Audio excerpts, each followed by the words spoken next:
Pagi semua sahabat rakan-rakan di YouTube, di channel Malaya Vintage Channel.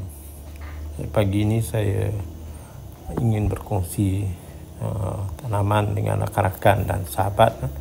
Antara tanaman yang begitu mudah ditanam ialah kangkung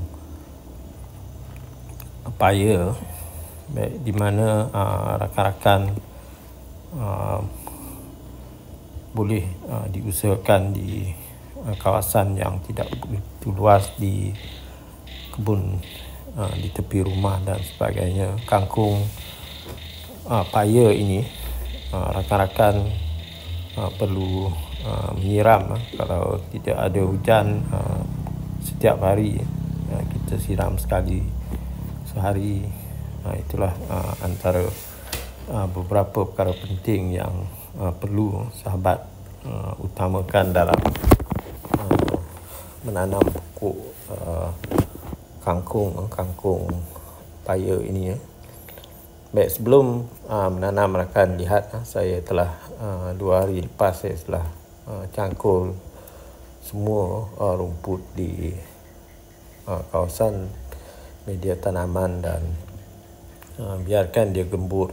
Kemudian saya sekali lagi saya gemburkan tanah yang digunakan untuk tanaman kangkung, buang semua rumput.